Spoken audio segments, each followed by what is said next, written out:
perkenalkan diri dulu lah. Dan saya sampaikan salam juga kepada daripada Ustaz Syahrizan kalau tak sedap malam ini. Jadi lepas asal tadi, sebelum saya balik kerja, dia mesej untuk tak ganti. Dan saya pun balik daripada KL terus ke Sijangkang dan terus ke sini. Jadi Alhamdulillah sebelum maghrib dah sampai, sebab takut lewat dan sebagainya. Dan saya juga bukan pertama kali kat Surau ni sebenarnya. Mesti ramai dah lupa kan. Jadi pernah juga saya zikir kat sini pada Ramadan. Ramadan lepas kita sudah ke 2 tahun lepas juga bulan Ramadan. Jadi pertama-tama saya perkenalkan diri dulu lah. Sementara kita pun masing-masing baru bersul, baru jumpa dan sebagainya. Saya Muhammad Husaini bin Mu'ain, berasal daripada kampus Sijangkang. Orang Jawa dari Sijangkang confirm. Jadi berasal daripada Sijangkang, orang Selangor pun, dan berkhidmat sebagai fellow Muda Dakwah di Yayasan Dakwah Islamiyah Malaysia di Kuala Lumpur. Jadi bidang kajian saya memang bahagian dakwah, penyelarasan dakwah dalam program dakwah negara dan sebagainya. Jadi insyaAllah seperingkaslah berkenaan dengan pengenalan diri. Jadi insyaAllah kami boleh kenal lagi dengan insyaAllah subhanahu. Jadi insyaAllah pada malam ini kita akan sama-sama bawakan perbincangan dan perkara yang saya kira amat penting. Dan kita dalam menempuh kehidupan kita banyak cabaran dan mihnah, tribulasi dan sebagainya. Jadi persoalan pertama yang kita nak ketengahkan adalah bagaimana kita nak perkukuhkan keimanan kita dalam pada masa yang sama, pelbagai ujian-ujian dan pelbagai tanda-tanda, cabang-cabang yang mana Allah Subhanahu Wa Taala tunjukkan kepada kita. Tanda-tanda kiamat tersebut telah pun hampir. Dan bagaimana kita nak memperkuatkan keimanan kita nak mengukuhkan iman kita berhadapan dengan pelbagai ujian-ujian yang sedang kita hadapi di zaman fitnah yang banyak sangat dia punya cabaran. Jadi dalam Al-Quran menyebutkan dalam firman Allah Subhanahu Wa Taala yang berbunyi, A'udzubillahi minasyaitonir rajim. Laisal birra an tuwallu wujuhakum qibala al-masyriqi wal maghrib, walakinnal birra man amana billahi wal yawmil akhir wal malaikati wal kitabi wan nabiyyin. Dari akhir ayat. Ayat ini memberikan suatu respon ataupun suatu message yang sangat-sangat penting dalam kita menjalankan tugas sebagai seorang hamba, sebagai seorang khalifah kepada Allah Subhanahu Wa Taala.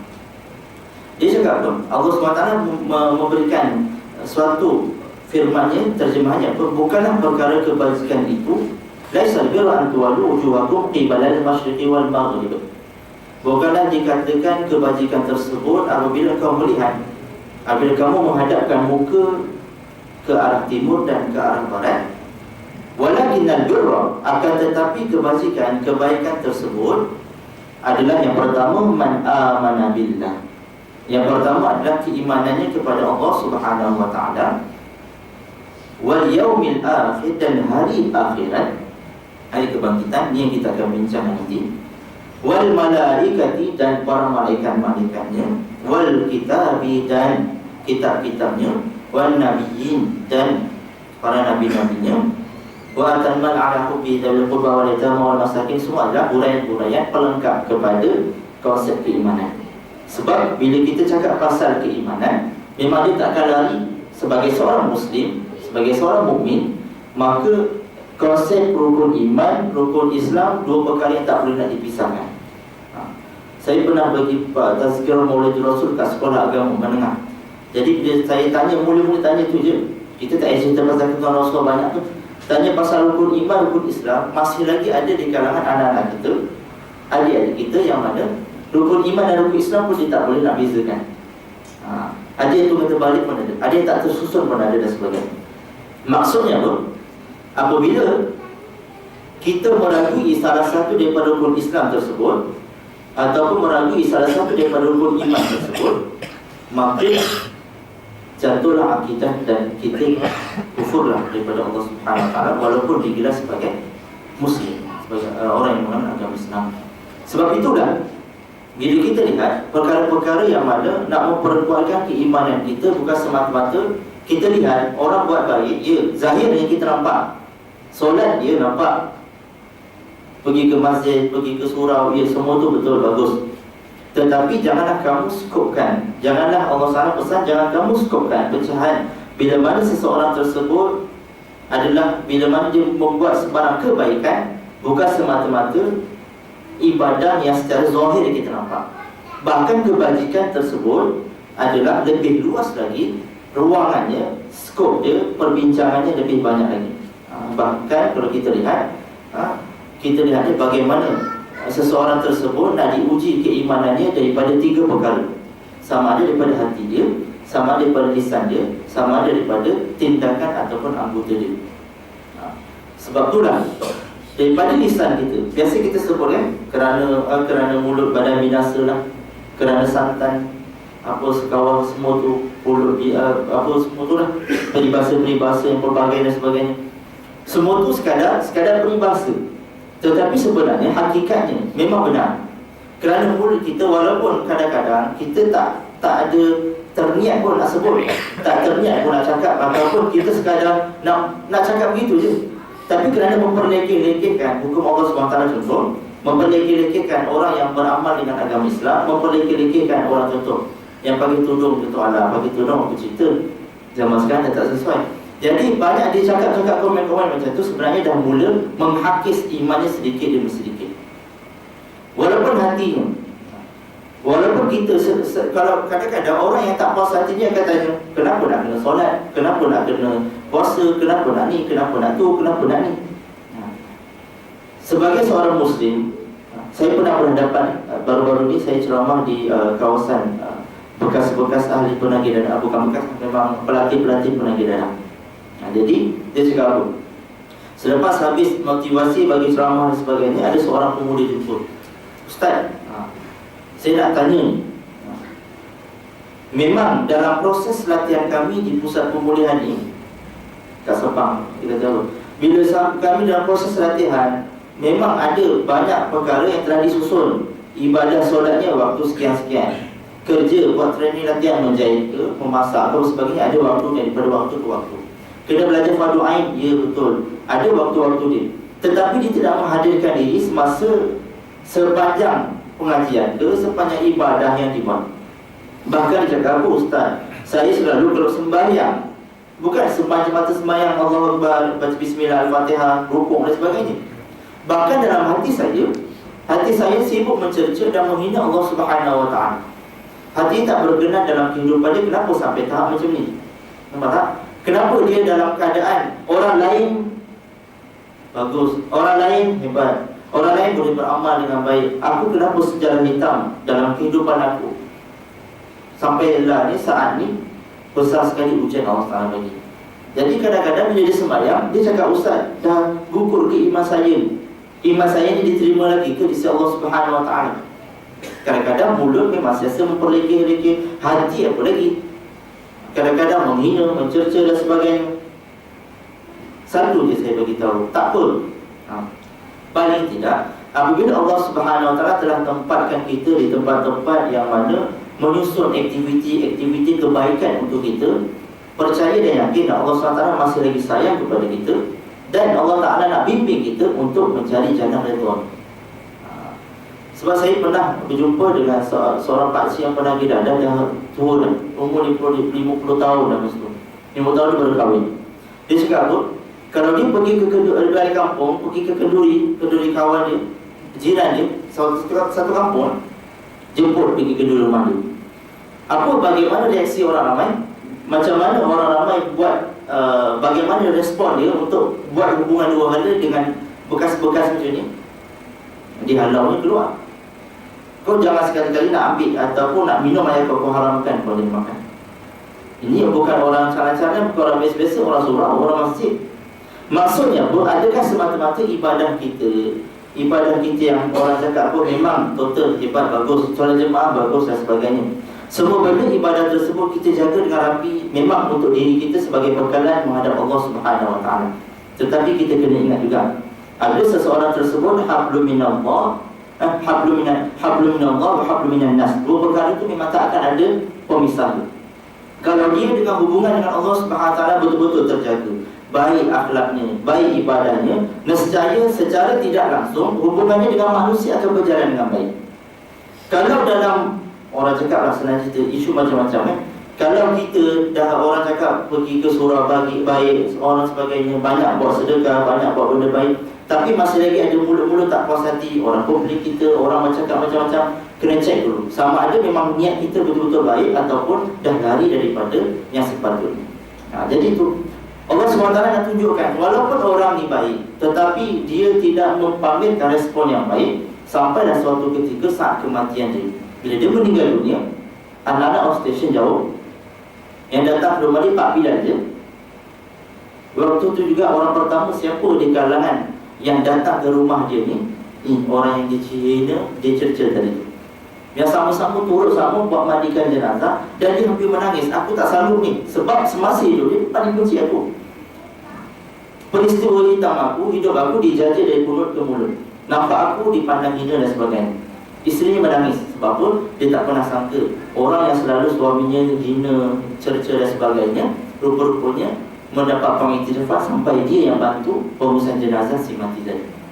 Jadi tuan-tuan yang Allah Subhanahu Wa Taala, betul saya cakap, walaupun kita perbuatan silam kita, sirah kita dan sebagainya, tapi percayalah, bila mana Allah Subhanahu Wa Taala memberikan peluang untuk kita melaksanakan kebaikan, tak ada siapa yang berhak menilai kita, tak ada siapa yang berhak menghukum kita, tak ada siapa yang berhak untuk cakap kita ni bagaimana keadaan.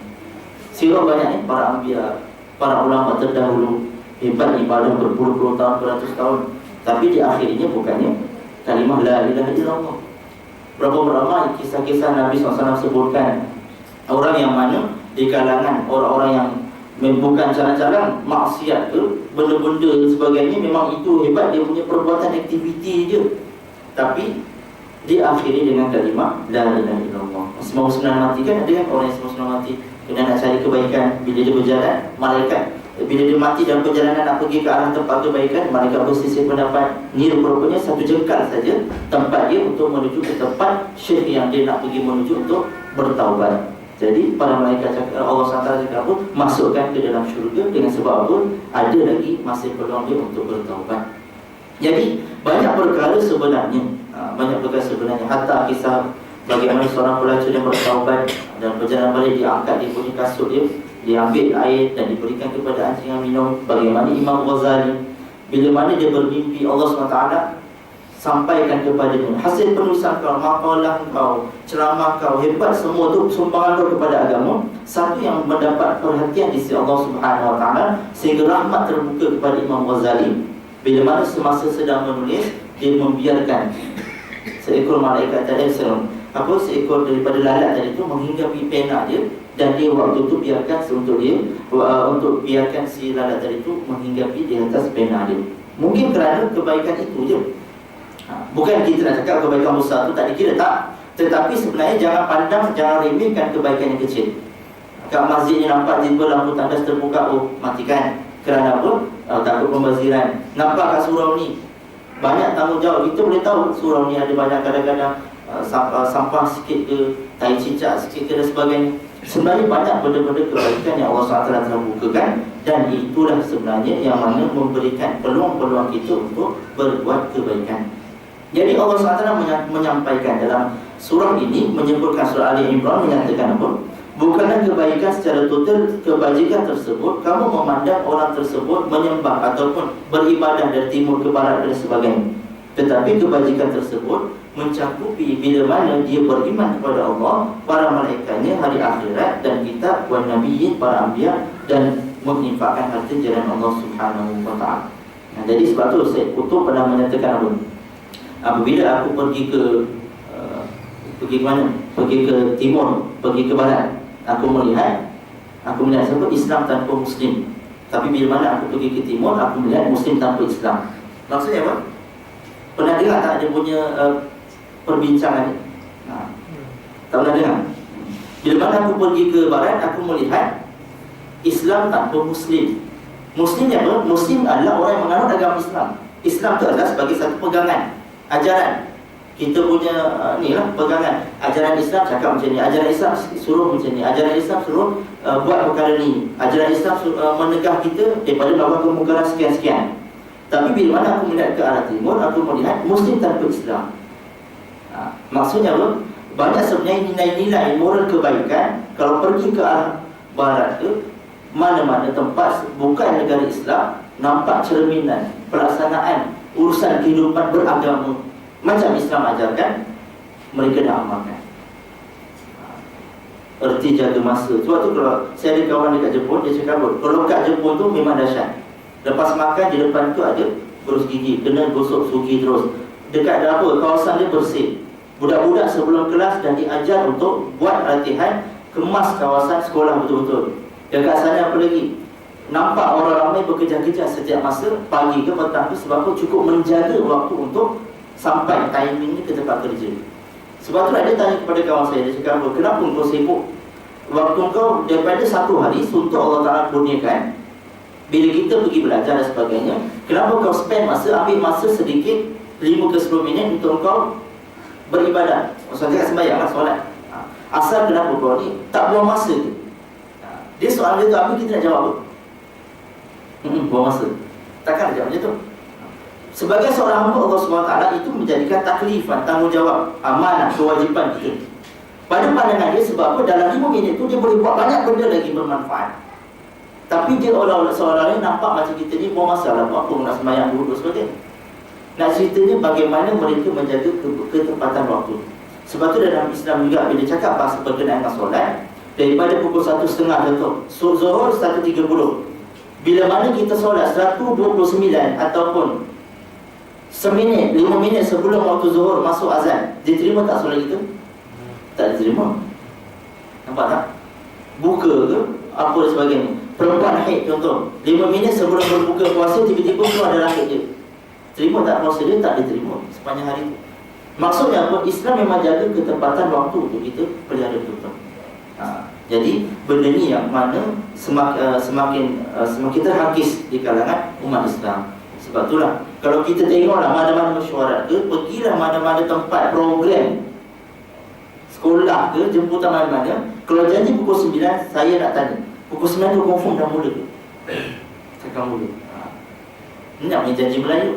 Itu memang betul. Saya pernah pergi, disuruh ada mesyuarat pukul 9 di suatu tempat ya. Pukul 9 dah sampai, 8.55 sampai, 2-3 orang dah ada kat depan tempat dewan mesyuarat tu, masih lagi berkunci pintu tu. Maksudnya apa? Kalau dah berkunci, ni bukan mesyuarat salah-salah, ni mesyuarat untuk program-program keagamaan. Bukan program biasa-biasa, bukan nak jalankan Johor ke apa sebagainya. Nak cerita pasal masalah umat, cerita pasal bagaimana kegiatan dakwah dan sebagainya. Tapi kalau berkenaan ketepatan waktu pun tak mampu nak dijaga sebaiknya, apalagi benda-benda yang besar yang lain.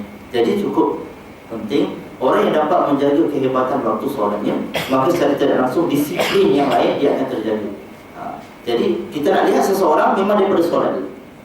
Solat kalau jaga betul-betul, hebat. Jemaah dia boleh jaga, confirm. Ketepatan disiplin waktu dia itu memang hebat. Jadi kita boleh daripada situ.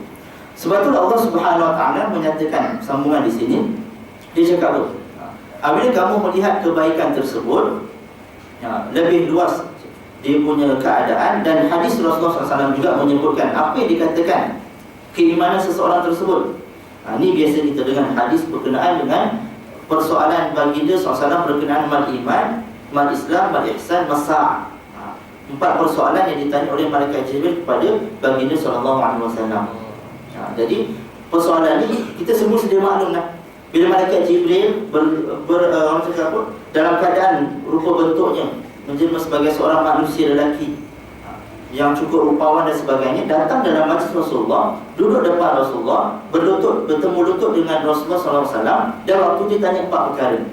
Para sahabat yang berada di kawasan tempat majlis Nabi SAW tadi itu tak pernah kenal pun lelaki. Dia cakap apa? 4 persoalan yang mana ditanyakan, man iman, apa benda iman yang sebenar-benar mengikut kefahaman yang difahami oleh baginda SAW. Jadi mudah dia Rasulullah sebutkan, antu'mina billahi wa malaikatihi wa biliqa'ihi wa rusulihi wa tu'minu bil ba'th. Kamu beriman dengan Allah Subhanahu wa taala dan para malaikatnya dan hari kebangkitannya dan rasul-rasulnya. Itu juga perkara asas dalam keimanan kita kepada Allah Subhanahu wa taala. Dia cakap apa lagi? Apa pula Islam? Islam dia cakap al-Islam wa ta'budallaha wa la tusyriku bihi wa tuqimus salat wa tu'addi zakat al-mafruḍah wa tasum Ramadan. Islam ni adalah kamu menyembah Allah Subhanahu wa taala dan tidak mensyirikkannya dengan segala sesuatu. Dan mendirikan solat, menunaikan zakat yang diwajibkan dan berpuasa di bulan Ramadan. Ini perkara asas. Tapi sedar atau tak sedar, sebenarnya dalam kehidupan harian kita, perkara syirik sebenarnya, syirik jali, syirik yang nyata, syirik khafi, syirik yang secara sembunyi. Dua benda ni memanglah secara jali. Kalau kita nampak menyembah selain daripada Allah Subhanahu wa taala. Kalau tuan-tuan pergi ke Pulau Keri, saya setiap minggu pergi Pulau Keri, kawasan ladang sawit tu. Kat sana ada seminari, kat sana ada tempat pusat pemulihan. Kalau masuk sana, banyak kuil sana. Masuk sana, kalau kita masuk ada pokok besar-besar, nanti akan dililit dengan benda. Jadi dengan kain merah tu sebagainya. Sebab apa? Nampak pokok besar, lepas tu jadi sembahan orang-orang Hindu kan, letak patung-patung dan sebagainya. Jadi benda ni memang kita nampak secara nyata orang yang tidak menyembah Allah Subhanahu wa taala mensyirikkannya dengan segala sesuatu. Nampak kubur, sembah kubur. Nampak bumi, nampak bulan, nampak pantai, nampak benda sebagainya. Mensyirikkan Allah Subhanahu wa taala. Bahkan akhir zaman boleh jadi kita ni memperhambakan diri kita di hadapan manusia dengan manusia. Zaman Fir'aun dah buat dah. Zaman Fir'aun memang dah buat dari dulu ni. Dia mengakui bila mana Allah Ta'ala tidak menguji dia walaupun sakit. Sakitnya minta Fir'aun tak pernah dihinggapi pada badannya walaupun sakit. Sehingga dia mengiktiraf diri sebagai Tuhan. Orang yang merhatikan, orang yang melihat dia, semua mengagungkannya, mengiktiraf sebagai Tuhan. Nampak tak? Zaman sekarang kita bukan memperhambakan diri kita kepada Allah Subhanahu wa taala. Kita memperhambakan diri kita dengan makhluk daripada Allah Subhanahu wa taala. Itu benda-benda yang tadi kita sebutkan. Hatta kepada manusia sendiri. Perempuan, lelaki memperhambakan kepada perempuan, lelaki memperhambakan kepada duit, memperhambakan kepada arak, memperhambakan kepada sekian-sekian harta dan sebagainya. Semua hamba dah. Jadi berkenaan dengan syirik, bila mana kita cakap berkenaan syirik, bukan semata-mata menyembah selain daripada Allah Subhanahu wa taala. Kadang-kadang daripada ucapan kita sebenarnya dah menzahirkan kita ni menduakan Allah Subhanahu wa taala. Pergi ke klinik, pergi ke hospital, doktor memang I respect you doktor. Kalau tak kerana doktor, kalau tak kerana ni sakit saya perut ni dah berapa hari, berapa minggu sakit tak henti-henti, doktor berapa mudah, doktor selamatkan saya, syukur. Ni dia bagi hadiah lagi doktor. Bagi tips lagi lebih. Sebab apa? Kerana doktor telah menyelamatkan nyawa dia. Dia tidak memandang di sebaliknya siapa yang mengizinkan segala sesuatu tadi. Semuanya adalah kehendak Allah Subhanahu wa taala. Kalau tak kerana Panadol kau bagi aku, memang aku tak tahu, memang tahap gaban peningatku. Kalau tak kerana ubat yang kau bagi, aku rasa aku dah tak tahan badan aku, kudrat aku. Kita meyakini sandaran wasilah yang Allah Ta'ala kurniakan kepada kita, kita meletakkan ia adalah sebagai segala-galanya pengharapan kita kepada benda tersebut. Sebab itulah bila kita nak sebut apa juga, insya-Allah, alhamdulillah, dengan izin Allah Ta'ala semua berjalan dengan lancar. Dengan izin Allah Ta'ala semua berjalan dengan baik. Nabi Sulaiman AS pernah ditegur. Dia cakap apa?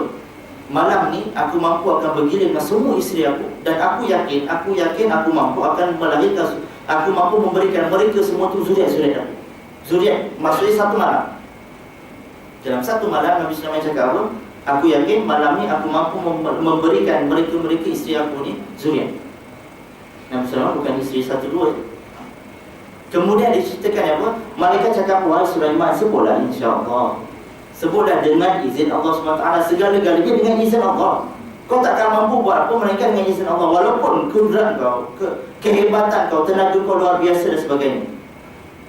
Tapi kerana itu je, kalimah tu dia tak sebut. Jadi waktu itu juga pada malam tersebut, Nabi Sulaiman hanya mampu, orang cakap apa, isteri dia daripada 100 hari itu, seorang sahaja yang telah orang cakap apa, mengandung, dan bagi semua nanti tidak ada apa-apa sana. Maksudnya apa? Semua itu ada daripada insya-Allah. Jadi setiap perbuatan kita insya-Allah. Tak ada apa-apa kudrat insya-Allah. Mudah-mudahan Allah bagi kekuatan kepada kita. La haula wala quwwata illa billah, dan tiada sebarang kekuatan yang punya melainkan dengan izin Allah Subhanahu wa taala. Kemudian ditanya pula, ada dalam hadis lain menyebutkan mal ihsan, itu senang, itu banyak. Kita terus kepada mata sa'ah. Ditanya oleh malaikat Jibril tadi kepada Rasulullah, apa pula tanda-tanda tentang hari kebangkitan, hari kiamat tersebut? Man mas'ulu anha bi'alama man sa'il. Orang yang bertanya tentu sekali lebih tahu lagi daripada yang ditanya. Bahkan Rasulullah SAW tak mampu nak bagi jawapan pun, tak tahu pun. Allah Ta'ala tak bukakan hijab ke, wahyu ke. Nabi SAW tahu secara detail. Man mas'ulu anha bi'alama man sa'il. Kemudian diceritakan tanda-tandanya, bagaimana sa'ukhbiruka an asyratiha. Nabi SAW sebutkan, aku akan kabarkan kepada kamu syarat-syaratnya. Yang pertama, bila mana kamu melihat hamba melahirkan tuannya, lagi apa, melihat perempuan yang berjalan dalam keadaan dia berpakaian tapi bertelanjang, kamu akan lihat pula bagaimana seseorang tersebut tak tahu, mereka bekerja-kerja untuk membina bangunan yang tinggi-tinggi, pencakar langit dan sebagainya. Dan semua itu adalah tanda-tanda secara kecil daripada Allah Ta'ala telah Nabi SAW telah pesan. Tetapi sebenarnya tanda-tanda ini yang cukup besar dan banyak kita lihat pada zaman sekarang ini. Kemudian dalam hadis yang lain menyebutkan bila mana Rasulullah SAW ditanya lagi penyempurna kepada persoalan tadi. Dalam hadis yang menyebutkan Nabi SAW qala inna man ishtirati as-sa'a yurfa'an an wa yunzilu al-jahl wa tashrib al-khamr wa yaqtulu an-nisa' wa yaqulu rijal hatta yakuna qima 50 imra'atan rajulan wahidan. Dikata apa lagi? Nabi SAW memberikan lagi gambaran berikutnya, syarat-syarat akan berlakunya hari kiamat. Yang pertama adalah ayurfa'al ilm, bila mana diangkatnya ilmu oleh Allah Subhanahu wa taala. Diangkatnya ilmu bukannya tiba-tiba kita buka Al-Quran, muka surat 1, 2, 3 kosong. Buka Sahih Bukhari, tiba-tiba ada muka surat kosong. Bukan itu sahaja tanda-tanda je. Tetapi tafsiran ulama paling besar apabila melihat para ulama-ulama tersebut telah diangkat oleh Allah Subhanahu wa taala, dan sehingga suatu masa manusia akan terkapai dalam kejahilan. Jadi kita lihatlah bahawa ramai di kalangan ulama kita telah diangkat oleh Allah Subhanahu wa taala. Wa yuzil jahl, dan ditinggikan orang-orang juhala, orang-orang jahil. Diiktiraf, dipandang tinggi mereka-mereka yang walaupun tiada kepakaran ilmu dan sebagainya, tetapi orang respect dia. Kerana apa? Kerana bakat dia ke, kerana rupa dia ke, kerana peta bercakapnya, kerana gaya dia ke, personality dia sebagainya. Kerana itu. Sebab itulah ada daripada kajian daripada beberapa saya dapat satu kajian daripada orang yang ni lah, yang sibuk dengan kajian universiti ni. Dia cakap apa?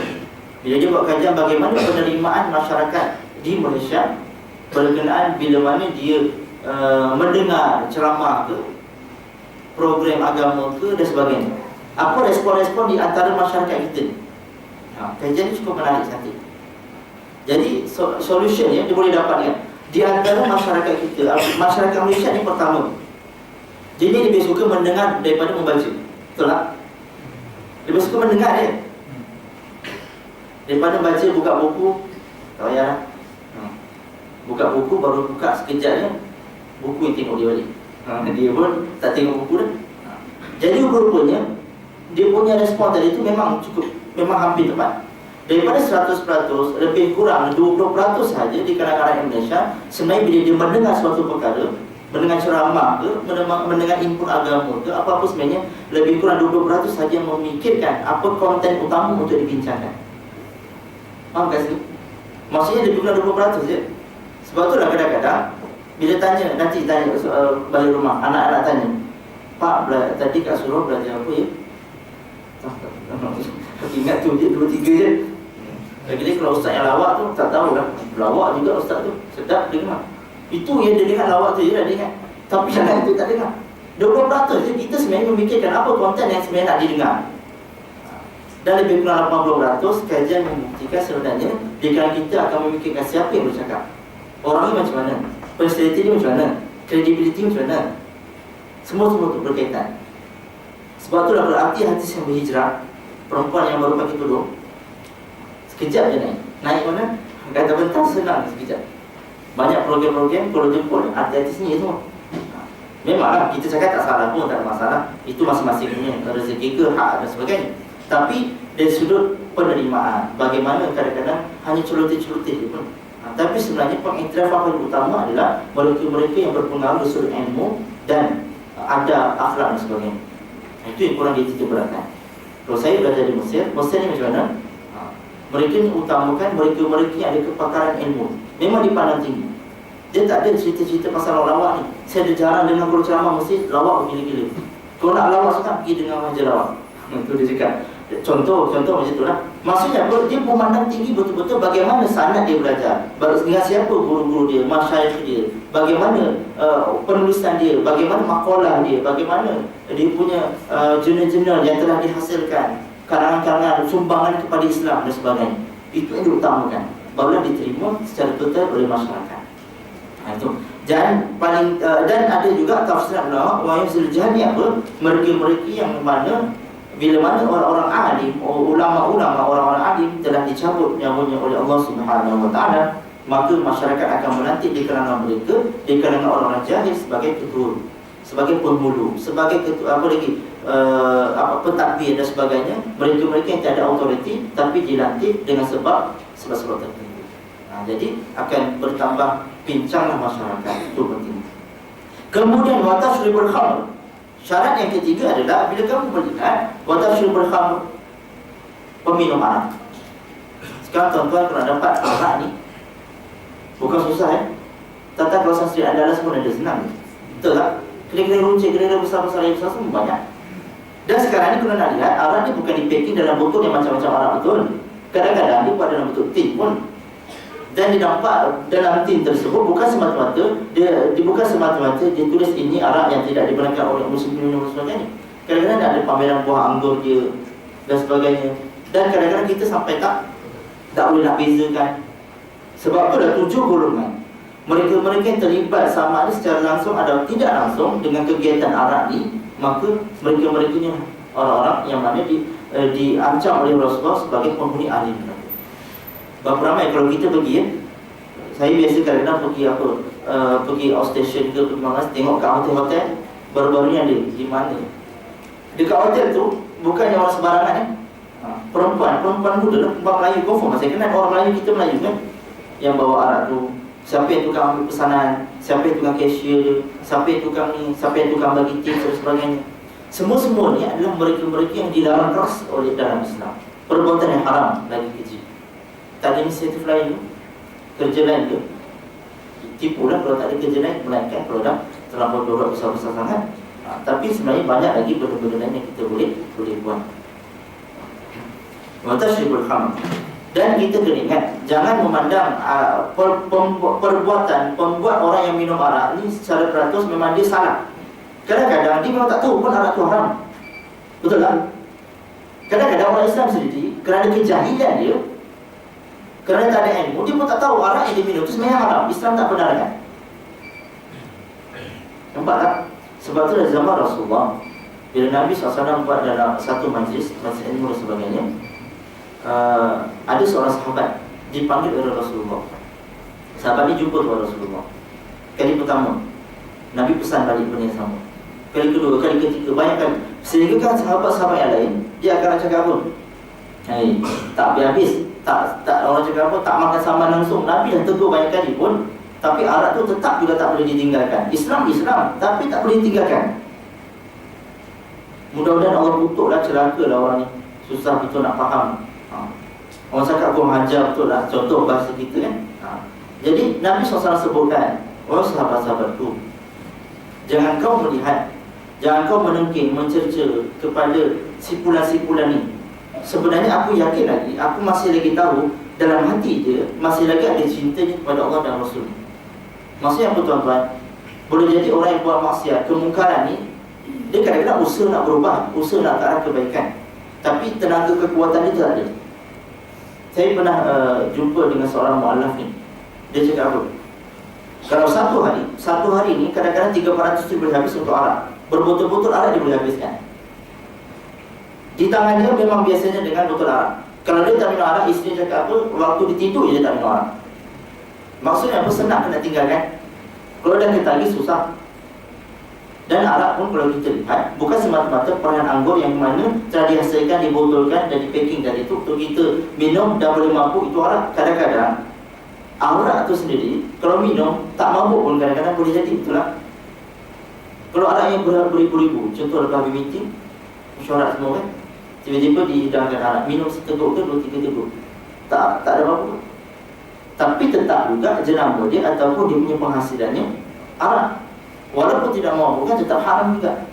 Dan ada juga benda yang halal pada asalnya, apabila bertukar kepada sesuatu istihalah, perubahan, maka dia jadi haram pula. Tapai kan, tuak lah, hapus sebagainya. Benda-benda tersebut walaupun halal pada asalnya, tetapi kerana diperap beberapa lama, sebulan, 2 bulan, kemudian kita minum dia punya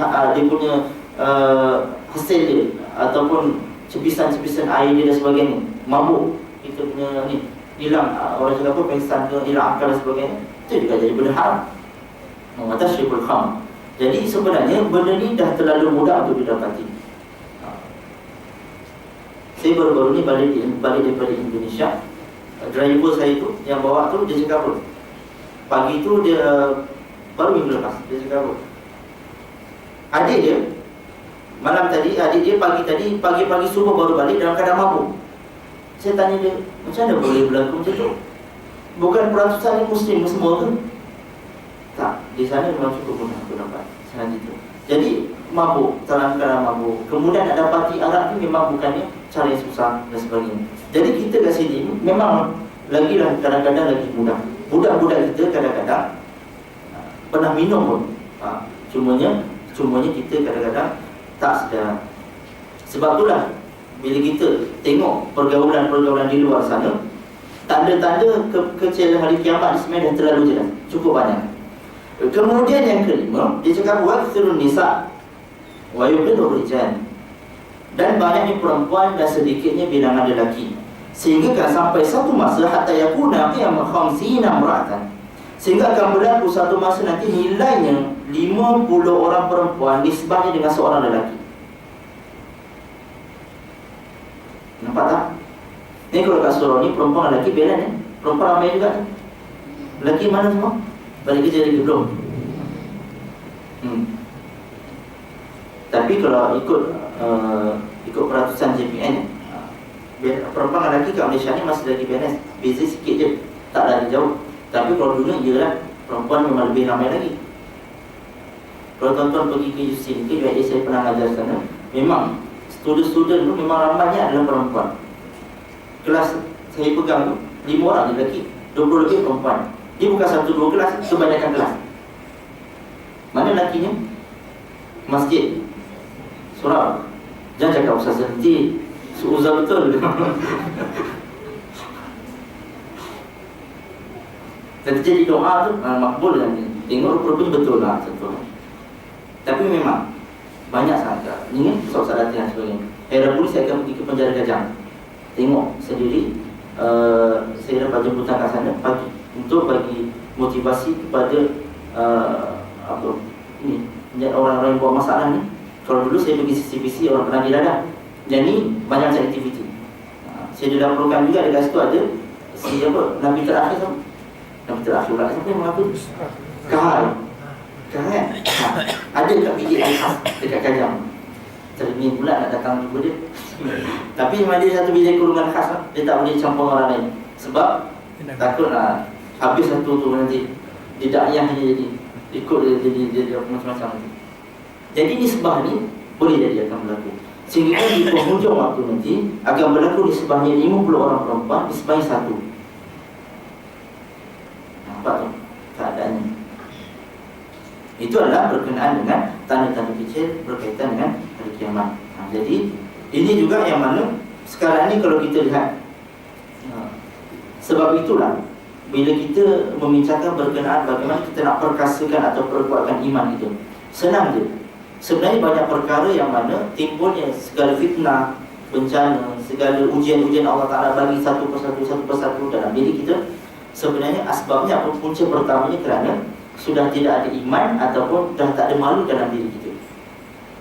Sebab itulah Nabi SAW pesan, iman tersebut ada 70 cabang, dan salah satunya adalah Yang paling tinggi la ilaha illallah, yang paling rendah adalah membuang duri di jalanan.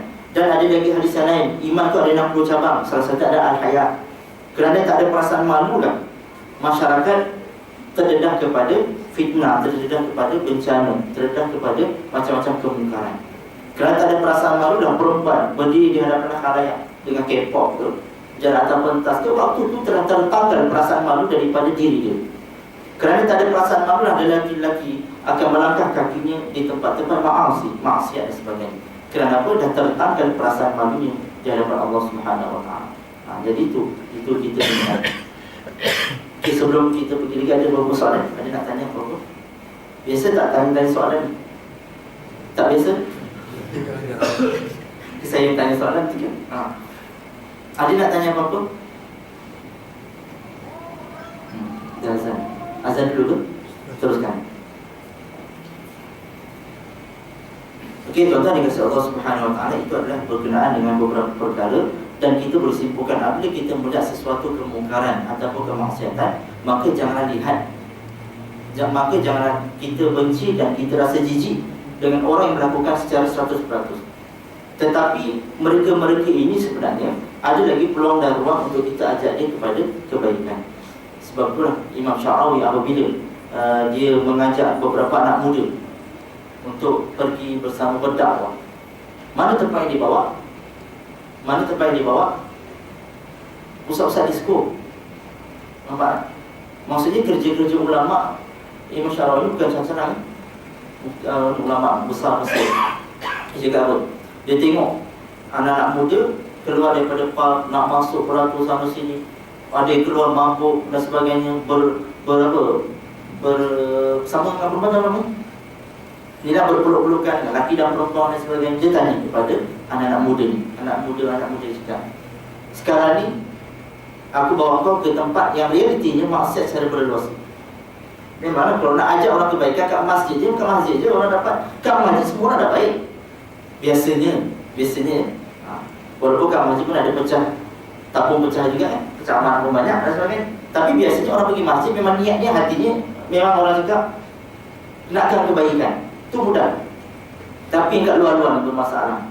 Dia cakap, okey, sekarang ni kau pun anak muda, kau lihat anak-anak muda yang banyak ni, yang orang cakap apa, tersimpang hidupnya, tersesat hidupnya dan sebagainya. Kalau aku bagi kau peluang untuk pergi bersama dengan mereka, apa yang kau akan buat? Apa jawapan anak muda ni? Apa jawapannya? Mereka ni tak boleh jadi syekh. Tuan guru tak boleh jadi. Mereka ni tambah fitnah, tambah menyesatkan orang Islam lain, tambah orang cakap apa, tambah bala bencana Allah Ta'ala lah. Senang cerita macam tu lah. Jadi dia kata apa, kita bom je lah senang. Suka-suka pak dia tu, mudah cerita, dan tak ada orang jahat. Senang jawab kan. Tapi sebenarnya betul, sebenarnya bijak lah. Tak bijak, jawapan macam betul, tapi tak bijak.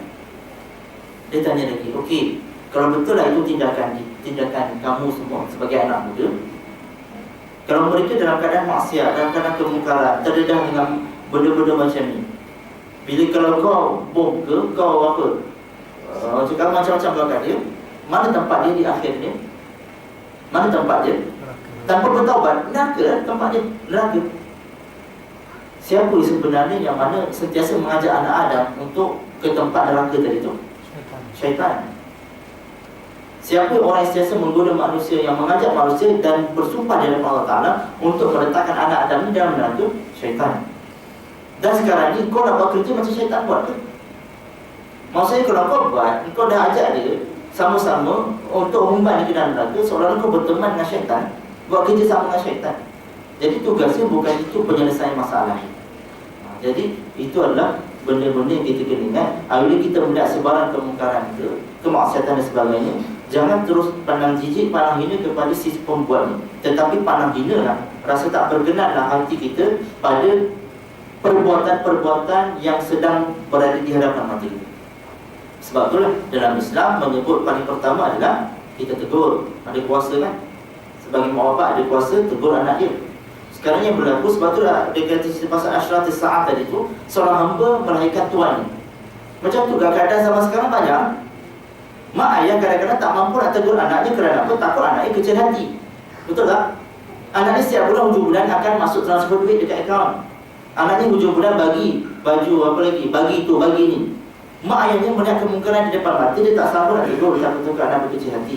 Takut-takut depannya anak yang duduk KL, duduk jauh, tak nak balik kampung lagi. Kerana terlalu menjaga perasaan si anak. Sampai dibiarkan. Itu yang problem dan masalah. Jadi itu juga antara asyratus sa'ah, antara tanda-tanda kecil yang berlakunya hari kiamat. Jadi apabila melihatnya kemungkaran tersebut, maka janganlah kita terus orang cakap apa, condemn kepada si pembuat tu seolah dia ni dah salah, satu persatu tak diterima oleh Allah Subhanahu Wa Taala. Ada seorang sahabat berjumpa kepada Rasulullah, "Wahai Rasulullah, aku dah melakukan dosa setinggi selain cerita kan. Kalaulah Nabi SAW tahu aku ni confirm tak akan diampunkan dosa aku ni, setinggi langit bumi ni takkan terhapus dosa aku ni, besar sangat." Jadi Nabi SAW takkan ada apa melainkan Allah ni Maha Pengasih, Maha Pengampun. Kita ada nilai lagi, ada hak lagi untuk mendapat pengampunan, melainkan orang yang tidak mendapat pengampunan, orang yang mensyirikkan Allah Subhanahu Wa Taala, selain daripada itu ada hak lagi untuk diterima taubatnya. Dia cakap apa? Aku dah tak mampu dah, tak tanggung lagi dah, aku nak bertaubat, aku dah melakukan maksiat kemungkaran terlalu besar, lebih jijik lagi perbuatan. Dia Nabi tanya, apa perbuatan maksiat yang kau buat? Dia cakap apa? Wahai Rasulullah, kerja aku ni adalah menggali kubur, atau apa? Buat kerja ni adalah gali kubur. Satu hari bila mana aku tengah letakkan si mayat dalam kubur tadi, terselatlah wajah dalam kain kafan tadi dan terlihatlah wajah cantik seorang perempuan pucat, putih dan sebagainya. Kemudian waktu tersebut ramai dah balik, aku unggah balik tanah tadi tu. Kemudian aku melakukan perbuatan yang paling terkutuk, aku telah bersetubuh, aku telah berzina dengan si mayat tadi. Bila Nabi SAW dengar, Nabi cakap apa? Perbuatanku ni lebih dahsyat daripada binatang. Selanjutnya, dengan mayat pun masih lagi nak buat benda-benda zalim macam ni. Aku cakap, Nabi SAW sebut apa? Ni Allah Ta'ala tak ampunkan kau lah. Selanjutnya, Nabi terus berlalu. Sehingga kan Allah Ta'ala memberi teguran secara langsung kepada baginda Sallallahu Alaihi Wasallam. Selepas lagi dia bertaubat, sangat-sangat dia macam-macam dia buat apa sebagainya, menangis politis yang malam, terjerit, terpekik dan sebagainya. Dan sampai dah berita, dosa yang telah diampunkan oleh Allah Subhanahu Wa Taala. Jadi dalam perti kita, di hadapan kita, di sekeliling kita, di sekitar kita, masyarakat kita dan sebagainya, memang terdedahnya dengan pelbagai fitnah, kemungkaran, maksiat dan sebagainya. Dajjal ni, orang cakap apa? Dajjal kecil ni sebenarnya telah berleluasa di hadapan kita. Tahu tak? Dajjal yang sebenar memang tak ada lagi, kita nampak dan sebagainya. Dajjal kecil ni dah ada dah. Dia suruh apa? Internetnya, dia suruh apa? Dakwah dia, tengok TV-nya, macam-macam. Itulah dajjal-dajjal kecil yang telah disusun, yang telah dirancang untuk menyempurnakan lagi dan menghancurkan lagi umat Islam. Itu bila dah terlampau sesat, makin lama dah makin banyak kefahaman celah umat Islam. Dan selama sekarang kalau kita lihat liberalisme ni, pluralisme ni, macam sekularisme ni, fahaman apa di antara agama agnostik ni dan sebagainya, banyak di kalangan masyarakat dan mula percaya. Pakai tudung cantik, tapi dalam badannya ada salib itu. Dia anggap semua agama sama. Itu sebenarnya yang sebenarnya tengah berleluasa di antara masyarakat kita, remaja-remaja itu. Kalau tuan-tuan pergi bersama dengan dialog-dialog bagaimana pembentangan agenda kristenisasi di kalangan masyarakat dan sebagainya, kita lihat macam kita tak pernah sangka. Sedih gitu. Sebab rupa-rupanya benda ni, agenda ni dah tersebar luas dan banyak di kalangan masyarakat kita dah mengamalkannya. Islam tetapi bukan pada ajaran dan pegangan dia, dalam hatinya adalah selain daripada Allah Subhanahu Wa Taala. Jadi tuan-tuan, mungkin sekadar sajalah dari waktu sini. Ada sebuah persoalan sebelum akhir?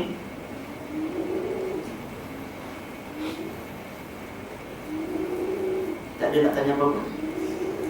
Hebat. Jadi mudah-mudahan sekadar sajalah perbincangan kita, perkongsian kita berkenaan dengan tanda-tanda kecil akhir zaman. Saya mohon kekurangan, minta maaf kekurangan dan sebagainya. Memang saya tak sempat tadi balik terus ke sini dan sebagainya. Jadi mudah-mudahan kita dapat ambil istifadah dan ibrah walaupun tak banyak, sedikit kesedaran kita untuk beragama dan kesedaran kita untuk memperkasakan dan berkukuhkan iman kita kepada Allah Subhanahu Wa Taala. Jadi saya kira setakat saja. Nama tersebut Subhanakallahumma wa bihamdika asyhadu an la ilaha illa anta astaghfiruka wa atubu ilaik. Bismillahirrahmanirrahim. Wa sallallahu alaihi wa sallam. ربنا آتنا في الدنيا حسنة وفي الآخرة حسنة وقنا عذاب النار وصلى الله على سيدنا محمد وعلى آله وصحبه وسلم والحمد لله رب العالمين والسلام عليكم ورحمة الله تعالى وبركاته.